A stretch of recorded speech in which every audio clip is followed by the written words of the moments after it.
ሰላም ውድ ዩኒቨርሲቲ ቻናል ተከታታዮች እንደምን ከረማችሁ? ዛሬ ይዤላችሁ የመጣሁት እዚህ ጋር የምታዩትን የፉል አሰራር ይሆናል። ከምንና እንዴት ተዘጋጀ የሚለውን የምናየው ይሆናል። በጣም ቀላልና ፈጣን አዘገጃጀት ነው። እስከ መጨረሻ ድረስ አብራችሁን ቆዩ።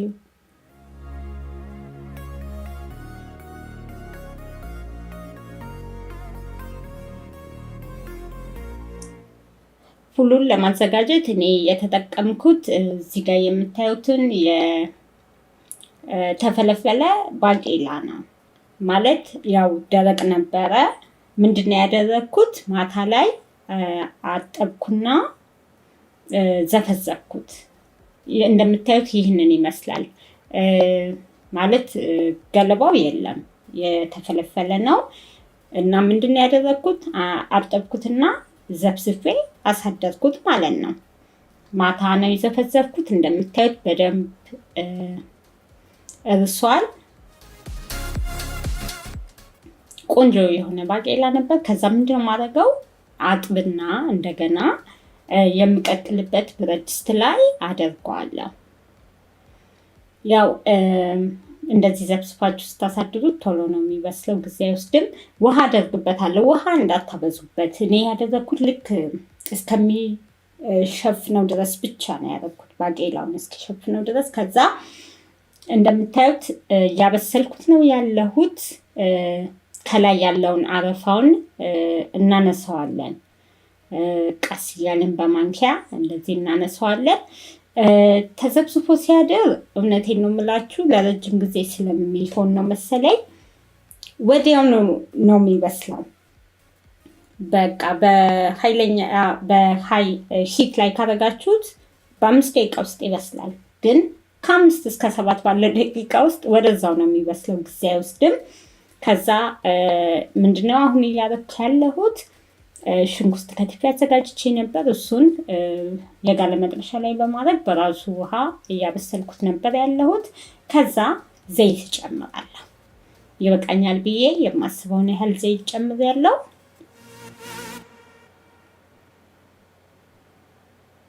ከዘይቱ ጋር እንደዚህ ጠበስ ጠበስ እናደርገዋለን። አሁን ምንድነው ያደረግኩት?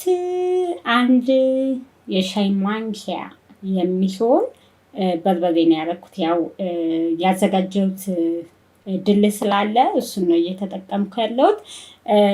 ይህን ፉል ስናዘጋጅ ያው በርበሬ መብዛት የለበትም። በርበሬ በጣም በትንሹ ነው ማድረግ ያለብን። እንደምታዩት ትንሽ ነው እኔ የሚያደረግኩት፣ ምክንያቱም አለበለዚያ የበርበሬው ቃና ገኖ ይወጣብንና ያው የፉሉ ጣዕም ይጠፋብናል ማለት ነው። ስለዚህ በርበሬ ትንሽ ነው ማድረግ ያለብን። እንደምታዩት በርበሬውን እያቁላላሁት ነው ያለሁት። ከዛ ምንድነው ያደረኩት? ትንሽዬ ኮረሪማ የተፈጨና ከሙን ነው ያደረኩት። ትንሽዬ በጣም ቃናውን ቆንጆ እንዲሆን ያደርግልናል። ከሙን ካላችሁ ጨምሩበት። ውሃ ጠብ እያደረግን ማቁላላት እንችላለን። እዚህ ጋር ያው ይህ በርበሬው ድልህ ያው የበሰለ ስለሆነ ብዙ ማቁላላት አያስፈልገውም፣ አያቃጥልምም። ያው በደንብ የተዘጋጀ ድልህ ነው። ከዚህ በፊት የሰራሁት ነው፣ ገብታችሁ ማየት ትችላላችሁ። ጊዜያችሁን ለመቆጠብ በጣም ጠቃሚ ነው። አሁን ከ4 ደቂቃ ለሚሆን ጊዜ ካቁላላሁት በኋላ ምንድነው ያደረኩት? ቲማቲም ጨምራለሁ። እኔ የተጠቀምኩት ቲማቲም 2 አነሳንሰለ ቲማቲም ነው ያደረኩት እና ሽንኩርትም እንደዚሁ 2 አነሳንሰለ ቲማቲም ሽንኩርት ነበር የተጠቀምኩት። አሁን እንደምታዩት ቲማቲሙን እያበሰልኩት ነው ያለሁት። ቲማቲሙን በደንብ መጠበስ አለበት። እዚህ ጋር ነጭ ሽንኩርት ጨምሬያለሁ፣ 1 የሻይ ማንኪያ የሚሆን ያህል።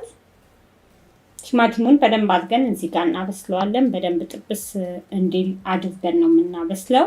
እንደዛ ሲሆን ፉሉ ቆንጆ ጣዕም ያመጣልናል። አለበለዚያ ቁሌቱ ላይ በደንብ አድርገን ካላዘጋጀ ነው ጣዕሙን በኋላ ላይ ከየትም ልናመጣው አንችልም። ስለዚህ እዚህ ላይ ጥንቃቄ ማድረግ አለብን። እንደምታዩት ባቄላው በስሎልኛል። ትንሽዬ ውሃ ነበረው። ውሃውን ግን አጠንፍፌዋለሁ።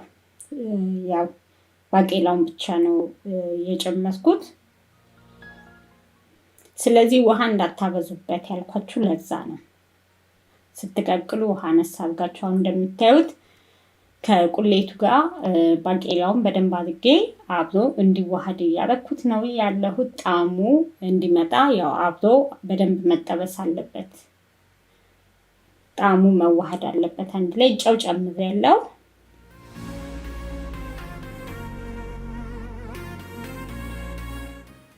ልክ ፉሉ መድረሱን የምታውቁት ዘይቱ ራሱ እየወጣ ይሄዳል እና በቃ በዛ ሰዓት ላይ እንደደረሰ ማወቅ ትችላላችሁ። በደንብ አድርጋችሁ እንዳልኳችሁ ጣዕሙ እንዲመጣ ማድረግ መቻል አለብን። እዚህ ጋር በደንብ አንድ ላይ መዋሃድ መቻል አለበት። በደንብ ጠበስ ጠበስ መደረግ አለበት አንድ ላይ እና እንደምታዩት በእንደዚህ አይነት መልኩ ነው እኔም ያዘጋጀሁት ያለሁት።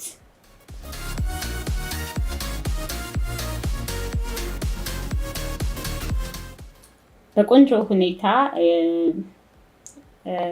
መድረሱን የምታውቁት እንደምታዩት መጥረሻ ላይ ራሱ ዘይቱ ይወጣል እና በቃ በደንብ ቆንጆ ሁኔታ ላይ ነው ያለው። አሁን እንደምታዩት በቅቶታል። ግን ምን እጨምራለሁ እኔ እዚህ ጋር የድንብላል ቅጠል አለኝ የተከተፈ፣ እሱን እጨምርበታለሁ። ቃናውን ቆንጆ ያደርገዋል እንደዛ ሲሆን።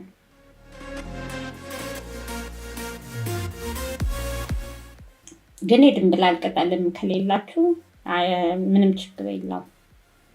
እንደምታዩት በእንደዚህ አይነት መልኩ አቅርቤያለሁ። ከላይ ቃሪያ አድርጌበታለሁ። ያው ቃሪያውንም መመገብ ይቻላል አንድ ላይ። በጣም ጥሩ ጣዕም ነው የሚያመጣው። ከፈለጋችሁ ቲማቲም፣ ቃሪያ፣ ሽንኩርት አድርጋችሁም አንድ ላይ ማቅረብ ትችላላችሁ። እኔ ግን ዛሬ በእንደዚህ አይነት መልኩ ነው ያቀረብኩት እና ከዳቦ ጋር ነው ዛሬ የምንመገበው። ያው ቂጣ ጋግራለሁ ብዬ ነበረ፣ ግን ሳስበው ዳቦ ስለነበረ ለምን በሱ አልመገብም ብዬ አስቤያለሁ። ስለዚህ ዛሬ ያው ቶስት የተደረገ ዳቦ ነው ያለኝ። በጣም የሚጥም የፉል አዘገጃጀት ነው። በጣም ትወዱታላችሁ እና እናንተም ሰርታችሁ ሞክሩት እላለሁ። ስለተከታተላችሁን እጅግ በጣም አመሰግናለሁ። ላይክ ማድረጋችሁን እንዳትረሱ። ዛሬ ደግሞ ለቤታችን አዲስ የሆናችሁ ካላችሁ ሰብስክራይብ በማድረግ የደውሉ ምልክት በመጫን ኦል የሚለውን በማጥቆር ቤተሰብ እንድትሆኑ እንጋብዛለሁ። እንዲሁም የሁል ጊዜ ተከታታዮቼ ላይክ፣ ሼር፣ ኮመንት በማድረግ የምታበረታቱኝ ሁሉ እጅግ በጣም አመሰግናለሁ። ሌላ ጊዜ እስከምንገናኝ ድረስ ደህና ሁኑ።